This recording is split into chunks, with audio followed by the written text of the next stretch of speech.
সমীকরণে যে সবসময় একটাই সমাধান থাকবে অথবা কীরকম সমাধান থাকবে কি থাকবে না, এগুলো নিয়ে আমরা এর আগেও কিছু ভিডিওতে দেখেছি। সমঞ্জস এবং অসমঞ্জস এই আইডিয়াটা অনেক গুরুত্বপূর্ণ, আমরা তখনই দেখে এসেছি। সমঞ্জস মানে আর অসমঞ্জস মানে কি? অসমঞ্জস মানে যার কিনা কোনো সমাধান থাকে না। এমন দুইটা সমীকরণ থাকবে যেটার কিনা এক্স আর ওয়াইয়ের তুমি কোনো মানই বের করতে পারবা না, যেটা দিয়ে এই দুইটা সমীকরণই সিদ্ধ হয়।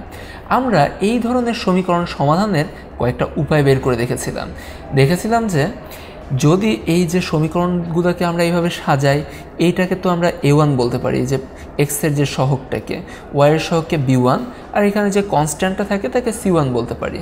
অসমঞ্জস যেটা হবে a1 আর b1 এর অনুপাত a1/a2 সমান, মানে এটা তো a2, a1 আর a2 এর অনুপাত b1/b2 এদের অনুপাত, এই দুইটা অনুপাত সমান হবে। কিন্তু বাকি যে কনস্ট্যান্ট আছে c1 এবং c2, এই দুইটার অনুপাত সমান হবে না। সেক্ষেত্রে তখন আমরা কোনো সমাধান পাবো না। অসমঞ্জসের এই আইডিয়াটা আমরা সবচাইতে ভালোভাবে বুঝতে পাই হলো গিয়ে আমাদের লেখচিত্রের মাধ্যমে। আচ্ছা, দেখা যাক আমাদের লেখচিত্রের মাধ্যমে অসমঞ্জসটা কীভাবে বোঝা যায়। ধরা যাক এইরকম একটা পুরাতন গ্রাফ পেপারেই দেখি, এই ক্ষেত্রে 4x + 4y = 20 দেয়া আছে। আমার কাজ হলো গিয়ে এইখানে এই দুইটা সমীকরণের সরলরেখাটা গ্রাফ পেপারে আঁকা। তার জন্য আমার বেশ কিছু কাজ আগেই করা লাগবে। ধরা যাক 4x + 4y = 20, এই 1 নম্বর সমীকরণকে আমরা কি 4 দিয়ে কমন নিতে পারি না? 4 কমন নিলে এই পাশে থাকছে x + y = 20, বা x + y হচ্ছে 5 এই ক্ষেত্রে।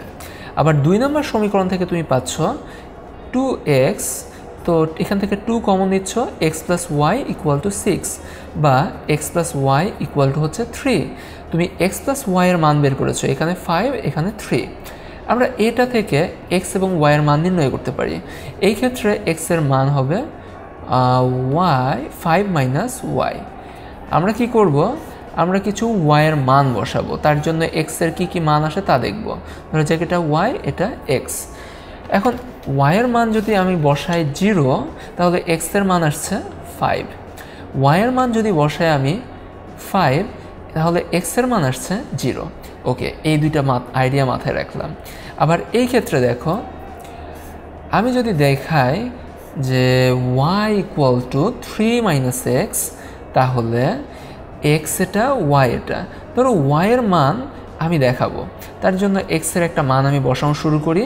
x এর মান যদি 0 হয়, y এর মান তখন 3। আবার x এর মান যদি ধরো গিয়ে 5 হয়, তখন y এর মান হবে -2। এই দুইটা মান বসিয়ে দিলাম। তাহলে আমরা দুইটা সরলরেখা এই সমীকরণে আঁকিয়ে ফেলি। এই ক্ষেত্রে আমরা ধরে নিব যে এটা x', এটা o, এটা হলো গিয়ে x, আর এটা y ও y'। এখন দেখি আমরা কিছু বিন্দুগুলো বসাই। ধরা যাক এই ক্ষেত্রে, এই সমীকরণের ক্ষেত্রে 5,0 এবং 0,5 এই দুইটা বিন্দু যদি বসাই তাহলেই হবে। 0,5, 1 ঘর, 2 ঘর, 3 ঘর, 4 ঘর, 5 ঘর, এই যে এই বিন্দুর কথা বলা হচ্ছে 0,5। এবং 5,0 1 ঘর, 2 ঘর, 3 ঘর, 4 ঘর, 5 ঘর, উপরের দিকে আর কোনো যাবে না যেহেতু 5,0। তাহলে এই দুইটা বিন্দু যদি যুক্ত করে দিই, দেখি তো কোন দিকে যায়। দুইটা বিন্দু আমি যুক্ত করে দিলাম, এইভাবে বর্ধিত হলো। এটা আমার নাম্বার 1 সরলরেখা। নাম্বার 2 সরলরেখায় পাচ্ছি যে x এর মান 0,3 হতে পারে, 0 এদিকে আর 3 এদিকে, এটা হতে পারে। এবং 5, -2 হতে পারে। 5 কোন দিকে? এত দূর পর্যন্ত, এটা হলো গিয়ে 5, এবং -2 এটা।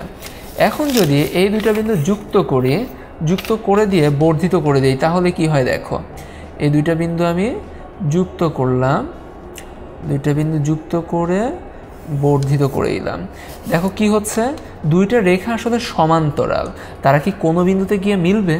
কোনো জায়গায় কি তাদের ছেদ হবে? এই যে এরকম ছেদ। যদি ছেদ নাই হয়, তাহলে সমাধান আসবে কোত্থেকে? আমরা তো জানি যদি দুইটা সরলরেখা ছেদ হয়, তাদের যে ছেদবিন্দু সেটাই হলো গিয়ে ওই সরলরেখা দ্বয়ের সমীকরণ দ্বয়ের সমাধান। এই ক্ষেত্রে যেহেতু ছেদ হয়নি, তাহলে সমাধানও আসবে না। তাহলে এই আইডিয়া থেকেই আমরা বুঝতে পারি, লেখচিত্র দিয়ে খুব সহজে বুঝতে পারি কেন অসমঞ্জস সরলরেখার কোনো রকম সমাধান আসে না, আর সমঞ্জস সরলরেখার অবশ্যই সমাধান আসে। তবে তোমাদের বেশি পরিমাণে মাথায় যেটা রাখতে হবে সেটা হলো গিয়ে সমঞ্জস বা অসমঞ্জস চেনার উপায়। যে কোনো অসমঞ্জস হবে a1/a2 সমান b1/b2 not equal to c1/c2। তাহলে এইভাবে ধরে রাখো এবং সমঞ্জস অসমঞ্জস বুঝতে থাকো।